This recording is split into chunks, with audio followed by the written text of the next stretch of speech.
Hey guys, welcome to the first ever episode of The Hot Corner. The Hot Corner is a new segment where I'll talk Yankee stuff, but I'll also talk about other teams, other players around baseball. In this episode, I'm going to talk about three different things. The DoubleA Somerset Patriots threw a no-hitter last night, a combined no-hitter.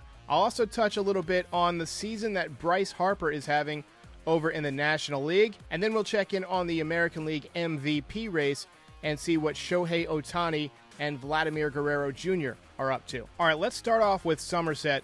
They won 7-0 last night. This game is notable because Luis Severino was making a rehab start. He pitched 4 innings, no hits, no walks, 5 strikeouts. His ERA on rehab assignments this year is 2.84. Not that that matters much, but by all accounts, he was pretty sharp last night. Also, Oswald Peraza, one of the Yankees' top shortstop prospects, hit a big home run in this game. It was his 7th of the season. He is batting .284. He's got a .792 OPS.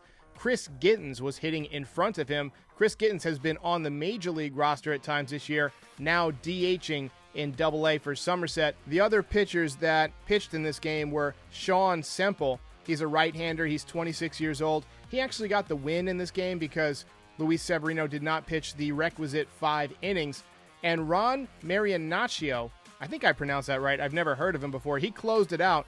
This is the second time this year that a Yankees minor league team has combined on a no-hitter. The AAA Scranton Wilkes-Barre Rail Riders did it earlier this year with Luis Gil on the mound for the first 6 innings of that game, and he is now in the big leagues. I've got a pretty good feeling that we're going to see Luis Severino back in the big leagues soon. I make no apologies about being a Bryce Harper fan.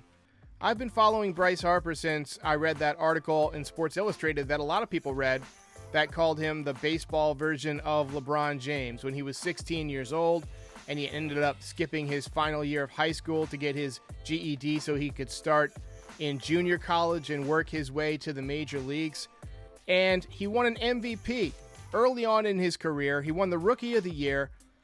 I've always just enjoyed watching this guy play. And this year, he is actually working on his second MVP season. He's batting .302. He's got a .413 on-base percentage, a .570 slugging percentage, a .983 OPS, a .168 OPS plus, 20 dingers, 26 doubles, 45 ribbies, and he's great on the bases. 12 stolen bases and 1 caught stealing. Bryce Harper's played in 91 games. Early on in his career, health was an issue for Bryce Harper. He had a couple of seasons where he missed significant time, and he started to get branded with that, well, he's good, but he can't stay healthy kind of reputation. Bryce Harper's still in his prime. He's 28 years old. He could legitimately be a Hall of Fame contender. In fact, I think he will be in the Hall of Fame someday. He's probably going to have between 400 and 600 home runs. He's going to have multiple MVPs. He'll probably win a World Series at some point, if not with Philadelphia, then maybe later on in his career somewhere else if they decide to move him. I know he's got a full no-trade clause, but I think Philadelphia at some point over the next decade will probably win. Joe Girardi's their manager. He's a winner.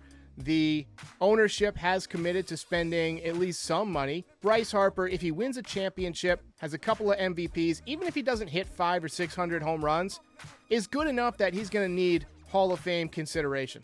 Next, I want to talk about the American League MVP race. To me, it comes down to Shohei Ohtani and Vladimir Guerrero Jr. at this point.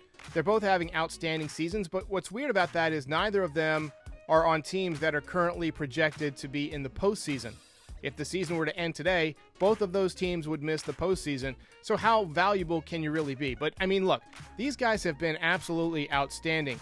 Shohei Ohtani at this point has a 6.9 WAR, very nice, 37 home runs, 269 average, also very nice, 74 runs, 82 ribbies, 15 stolen bases. He's got a 1.015 OPS and a 166 OPS plus. He's basically having an average Mickey Mantle type season, but he's also having an average Pedro Martinez season on the mound. He's made 16 starts. He's got a 6-1 record, .857 winning percentage, 86 innings, 106 strikeouts, just 7 home runs allowed, and he was an all-star. I mean, what a great season this guy is having. He started the all-star game on the mound, and he hit in the home run derby. That is hard to do. Then you've also got Vladimir Guerrero Jr., who is just an animal at the plate. He's batting .318. He's got 35 home runs, 87 ribbies, 182 OPS plus, 1.047 OPS in 400 at-bats, 5.2 WAR. I mean, he's just as good a hitter as his dad. No question. They both really swung hard, and he seems to have inherited that unbelievable hand-eye coordination that allowed Vladimir Sr. to be such an unbelievable hitter. Right now, Shohei Ohtani probably has the advantage just because of what he's doing as an offensive player and as a pitcher, which is something we haven't seen in forever, if ever. But Vladimir Guerrero Jr. is having such a good season that he could steal it if somehow the Blue Jays sneak into the playoffs, and the Blue Jays have been playing better lately, and they are right there. They're knocking at the door for a wild card spot, so this should be an interesting race coming down the stretch. All right, let me know what you think of this format of the hot stove and talking about general baseball topics. I'll always try and have some kind of a Yankees connection, but I do want to get interest from people around Major League Baseball. So thank you for watching. I'll see you next time. Special shout out to the Patreon supporters and anyone else who has supported this channel.